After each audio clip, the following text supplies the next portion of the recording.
The invitation came through Outlook at 9:03 a.m. Meeting with HR and management, 9:30 a.m., conference room C. No subject line, no context. Just the kind of message that instantly makes your stomach drop. I had been with Ashford and Wells for 15 years. 15 years of early mornings, late nights, building systems from the ground up, mentoring new hires, and fixing messes no one else even noticed until they exploded. I'd missed birthdays, anniversaries, and even my mother's funeral because of this job. And yet, here I was, being summoned like a school kid to the principal's office. I didn't panic.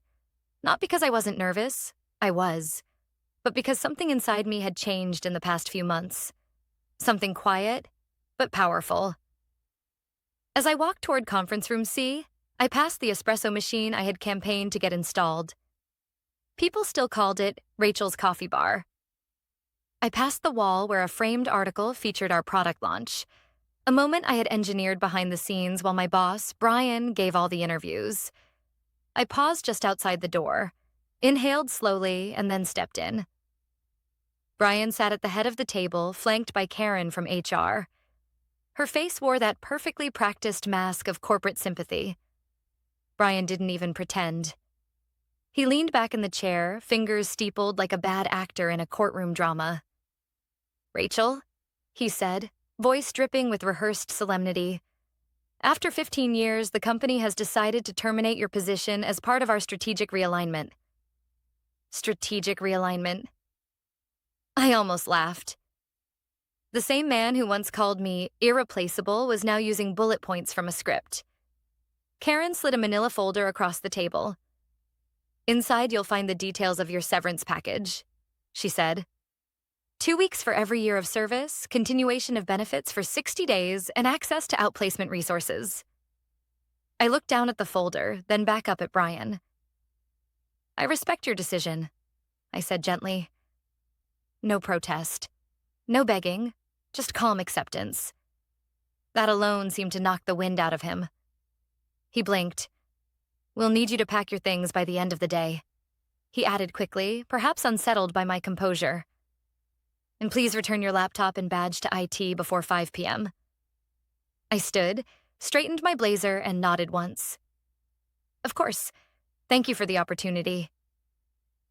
I didn't linger. I didn't ask questions. I didn't give them the satisfaction of seeing me unravel.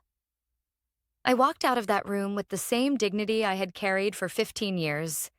What they didn't know, what they couldn't possibly suspect, was that 2 hours earlier I had signed the lease for Ashford and Wells' main competitor's new downtown office, a firm I had quietly joined as head of strategic development. 3 months ago, I'd received a message on LinkedIn.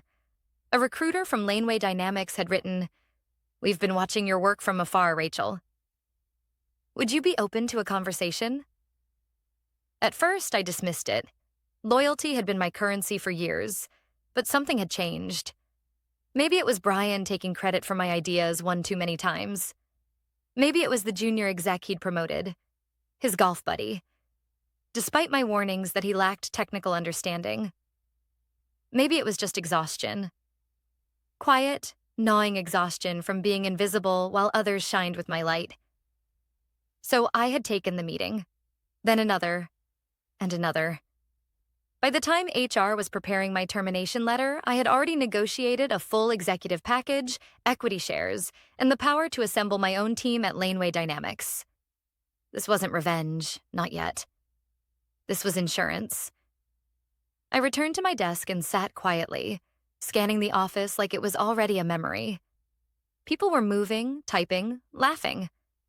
The world kept spinning, unaware that one of its axis points was about to shift. "Hey," Olivia from accounting said softly, stopping by my desk. "Are you okay?" I smiled. "Actually, I'm fine. Everything's going to be just fine." The box they gave me was too small. I left half my things behind. Not because I didn't want them, but because I didn't need them anymore. At 4:58 p.m., I handed my badge to a young intern I didn't recognize. She looked startled. "Are you leaving?" "Apparently," I said, offering a small smile. As I walked out of Ashford and Wells for the final time, the fall sun hit just right. Warm, strong, illuminating everything. I looked down at the folder still clutched in my hand. My name printed neatly across the top. Tomorrow, a new nameplate would be printed. Rachel Hayes, Head of Strategic Development, Laneway Dynamics. And Monday? Monday would be interesting. Monday arrived crisp and bright, the kind of autumn morning that feels symbolic, like the universe is offering a clean slate. I stood in front of the mirrored elevator doors in the sleek lobby of Laneway Dynamics downtown headquarters, adjusting the collar of my navy blazer. No company badge yet. Just a sense of calm anticipation and something else. Freedom. As the elevator opened, a receptionist greeted me with a wide smile. "Ms. Hayes, welcome. Mr. Caldwell is expecting you." That was Grant Caldwell, Laneway's CEO, a man with a reputation for being ruthlessly brilliant but also deeply loyal to those who earned his trust. We'd spoken privately several times over the past few months, our conversations candid and layered with mutual respect. I was escorted to the top floor, where a polished glass door bore a plaque that read, "Head of Strategic Development, Rachel Hayes." My name. No one else's. No fine print. Grant stood as I entered his office, hand extended. "Rachel, you have no idea how glad I am that you're finally here." "Thank you for believing in me," I replied, "especially before anyone else did." He smiled. "Oh, I didn't just believe in you. I ran the numbers. Your work at Ashford and Wells drove a 19% increase in client retention over the past 5 years. We've been chasing that kind of traction for a decade." He walked me through the office layout, introduced me to my direct reports, and finally led me to the corner conference room where a team of executives sat waiting. I was given a seat at the table. No hesitation, no sideways glances. The meeting began with a presentation on Laneway's upcoming expansion and my role in leading the strategy for client acquisitions, tech integration, and market positioning.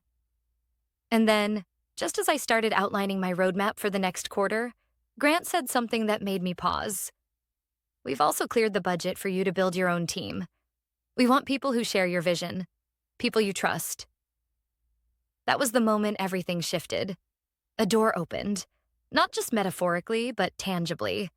I had spent 15 years at Ashford and Wells training bright minds, building talent, mentoring without recognition. And when it was time to make cuts, none of that mattered. But now I had the power to change someone else's trajectory, to give back. "Thank you," I said, carefully controlling my voice. "I already have a few names in mind." That night, I opened my laptop and typed 6 emails, each one carefully written, respectful, and honest. Subject: "A new chapter, let's talk." Each message went to someone I had mentored at Ashford and Wells: developers, analysts, strategists, people who were overlooked, passed over for promotions, or forced to work under managers who used their ideas as stepping stones. Within 30 minutes, I had 3 responses. By midnight, all 6. "Yes, Rachel. Tell us where and when." On Tuesday, the fallout began. I was sipping coffee in the Laneway lounge when a notification pinged my phone. LinkedIn updates. 4 of my former team members had changed their job status to open to work. The timing wasn't subtle. Neither were the private messages that followed.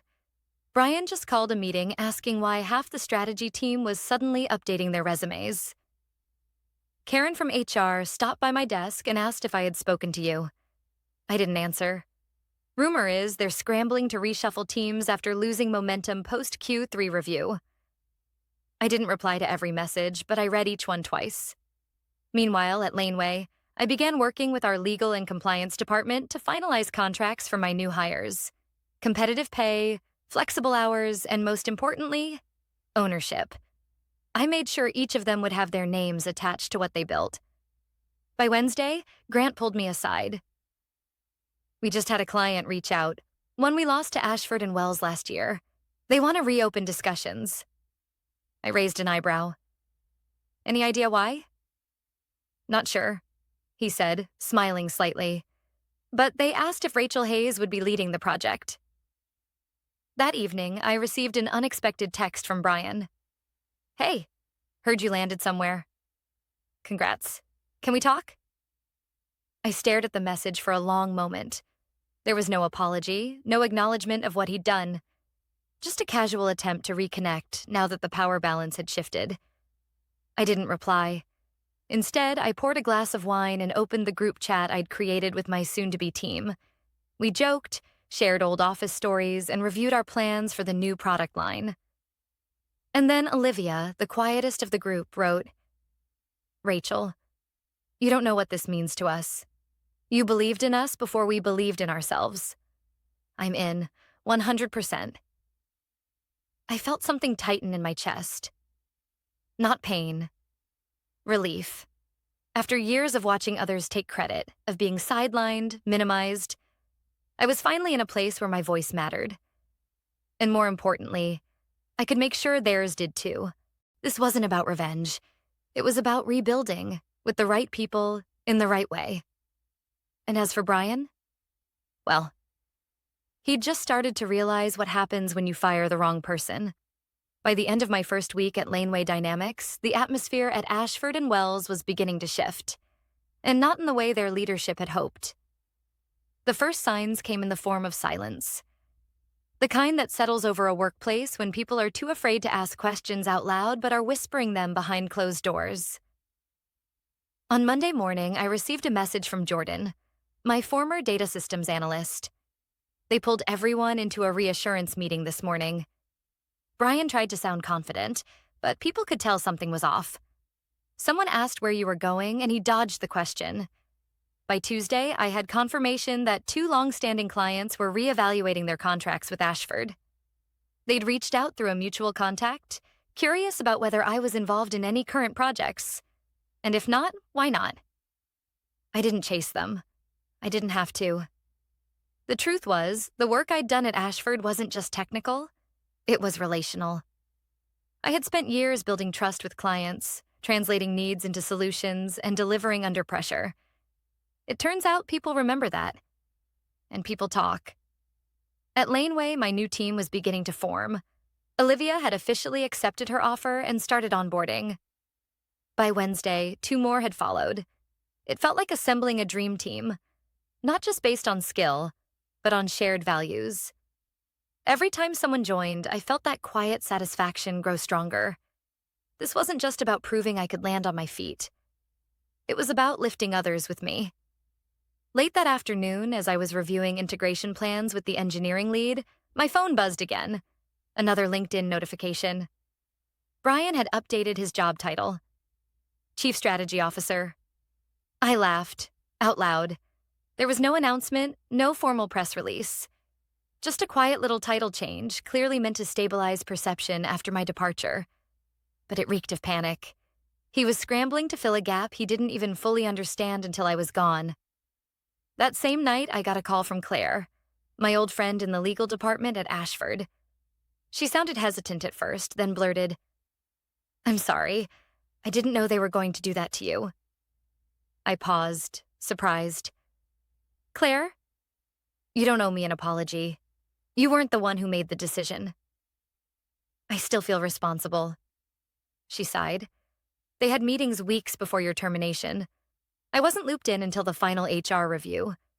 But after seeing the fallout, Rachel, they're spiraling." "Because I left?" "Because they didn't see it coming," she said. "You were the one constant in a sea of turnover. Now Brian is holding meetings every morning and pushing unrealistic deadlines to prove everything is under control." I didn't say anything. Claire continued, her voice lower. "I'm not asking for anything. I just wanted you to know what you built there. It mattered." Those words stuck with me. By Thursday morning, I was sitting across from Grant in his office, reviewing updates on our first major product launch. The energy in the room was electric. "Early prototypes are outperforming expectations," he said, tapping the table. "We haven't even announced the official launch date, and we already have inbound interest from 2 firms in the financial sector." "That's because our message is clear," I replied. Efficiency, transparency, and credibility. It's what clients want, and what they remember. He looked at me thoughtfully. You know, Rachel, you've done more in 10 days than some executives manage in a year. I smiled, but the compliment brought with it a deeper realization. I hadn't changed. I'd just finally been seen. That afternoon, Olivia stopped by my new office with a coffee in hand. Just the way I like it, black with a dash of cinnamon.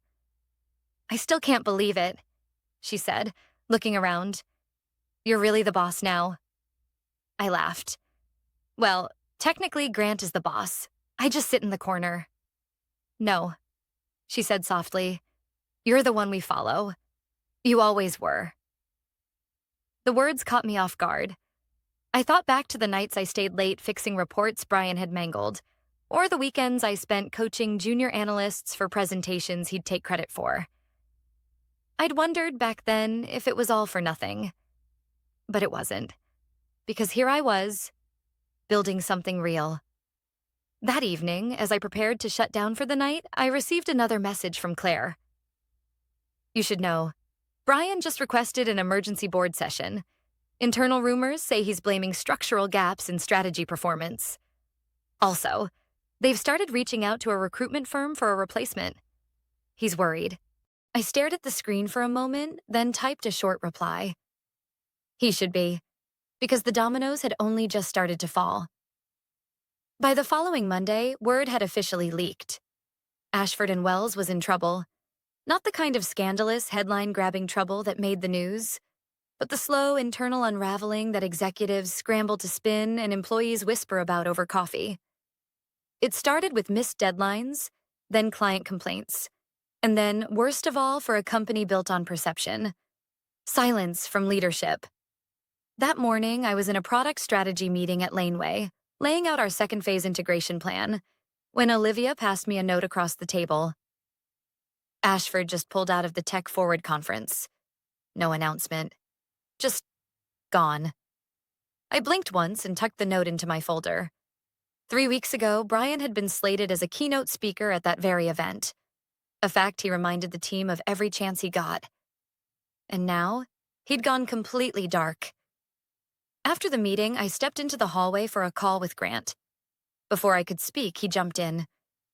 You've stirred up more movement in the market than I expected, he said with a mix of amusement and awe. 3 of Ashford's mid-tier clients reached out this morning, wanting demos, wanting you. Let's not rush, I said carefully. We'll talk to the ones that are serious. The rest can wait. He paused, clearly reading between the lines. You're not doing this to beat Ashford, are you? I smiled faintly. Number, I'm doing this to build something better. If that means their house of cards collapses along the way, so be it.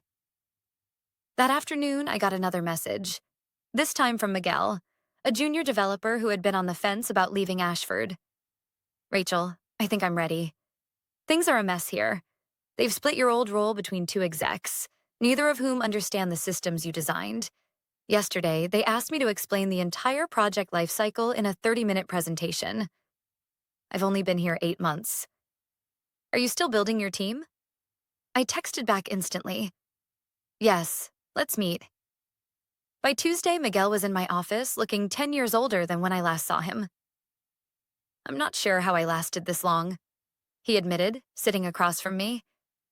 It's like no one knows who's in charge anymore. Everything feels reactionary, defensive. I nodded slowly. Because that's what happens when leadership is built on control, not collaboration. The moment their system gets disrupted, it collapses. I don't want to survive in that, he said quietly. I want to thrive in something real. You will, I said, sliding a contract toward him. You're not just getting a job, you're getting a voice. His signature hit the paper with a kind of finality, like a thread snapping cleanly from one story to another. By midweek, the cracks at Ashford widened into chasms. A well-placed source forwarded me a company-wide email sent by Brian. We are undergoing a restructuring phase to streamline operations and improve efficiency. We appreciate everyone's continued support during this time of growth and change. The language was pure corporate theater, but the meaning was clear. They were losing control and fast. That night, over drinks with Grant and the CFO, we reviewed early projections for our Q1 performance. If even half of the leads we generated converted, Laneway would experience its strongest growth quarter in 5 years.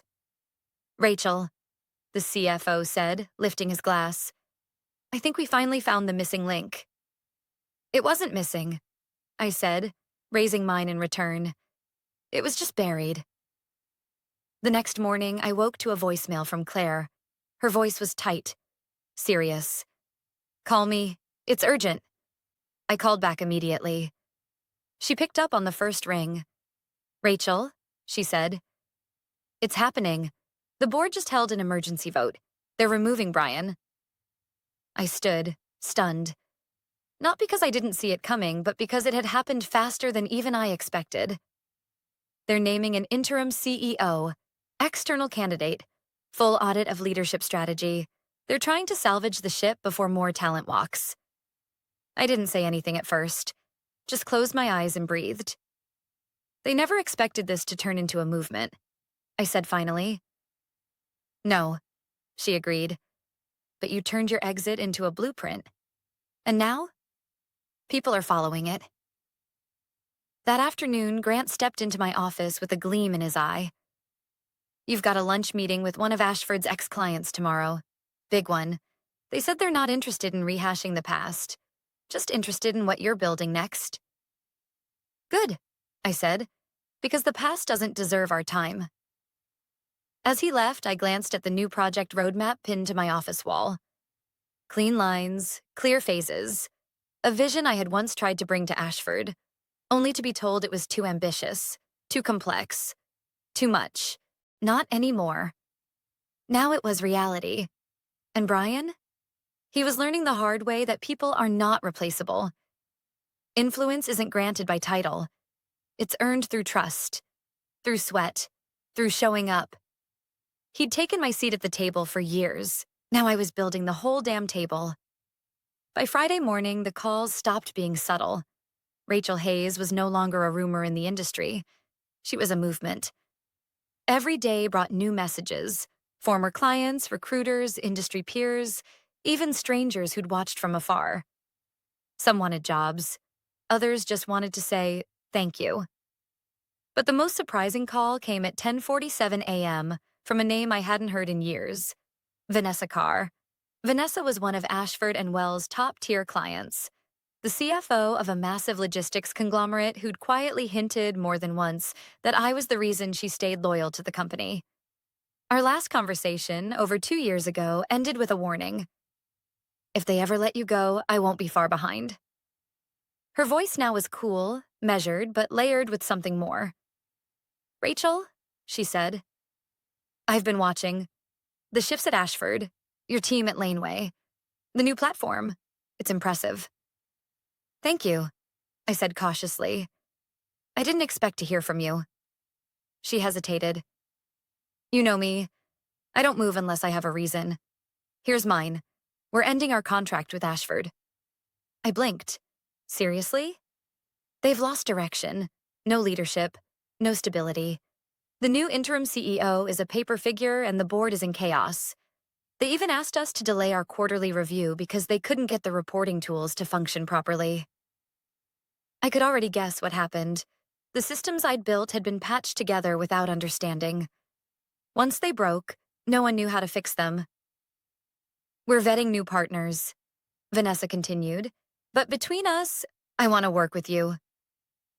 I leaned back in my chair, phone against my ear, staring out at the city skyline.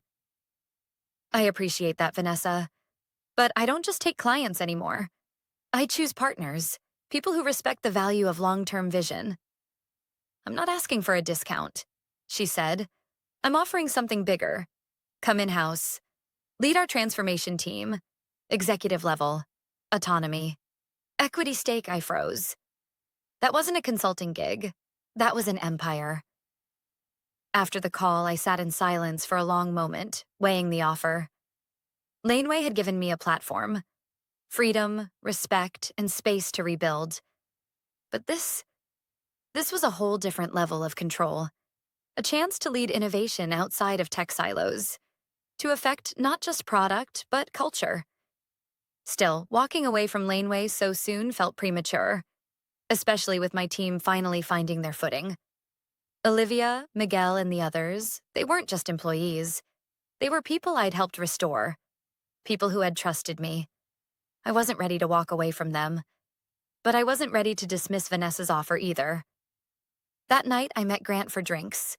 He greeted me at a quiet rooftop bar with a smirk that told me he already knew something was up. "So," he said, swirling his drink. "Vanessa Carr?" I narrowed my eyes. "How—" "She called me," he said. "Told me she made you an offer." I raised an eyebrow. "And?" "And I told her she's lucky you even picked up the phone," he said smoothly. "But I also told her something else. If you ever wanted to lead a division outside of tech, finance, logistics, infrastructure, I'd back you with every dollar I've got." My stomach flipped. "Grant—" "No, listen," he said. "You rebuilt your life in weeks. You built ours with it. But I know talent like yours doesn't sit still for long. So if this is your next mountain, I won't stop you." I exhaled slowly. "It's not about leaving. It's about building where I'm needed most." He nodded. "And that's what makes you different from the Bryans of the world." The next morning, as I walked into the office, something struck me. There was a weight to every step now. Not pressure, but presence. People stood when I entered. They asked for my input. They listened, not because I demanded it, because I'd earned it. Halfway through my day, Olivia pulled me into a side room. "Just so you know," she said with a grin, "Ashford sent another recruiter after Miguel. Same guy who ghosted me 3 years ago when I applied for an internal transfer." Miguel chuckled from the doorway. Told them I was flattered, then forwarded the email to our group chat. "Nice touch," I said. "You should have seen Brian's face," he added. "He's still lurking in the background. Not CEO anymore, but hanging on." That made me pause. "Brian? He was still at Ashford?" Just then, Claire sent me a message. "Internal rumor. Brian's trying to position himself as head of innovation to justify staying. No one's biting. But watch your back. He's not done trying to salvage his reputation." I stared at the message, then typed back, "He can try. I've got something he'll never understand. A team that follows me willingly, and a future that doesn't need fixing." Because in a few days, Ashford would discover something they weren't prepared for. Their competitor wasn't just hiring. We were expanding. 3 months after I walked out of Ashford Wells with a cardboard box and a polite smile, I walked into Laneway's executive summit to the sound of a standing ovation. Not because of a speech, not because of a press release, because the new product we launched had just landed our company a multi-million-dollar deal, one Ashford had been chasing for years. We didn't win it with flash. We won it with functionality, with real solutions delivered by a team that had been discarded, underestimated, and ignored.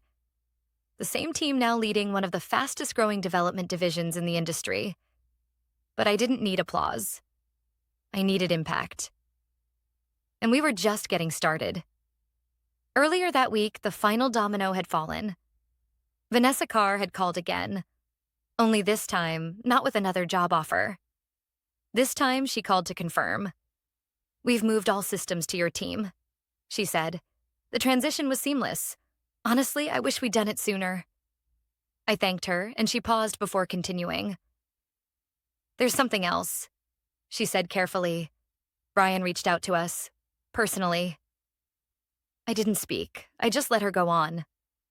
"He offered to consult. Said he could bring unique insights into your process, since he worked closely with you for so many years." Her voice dripped with irony.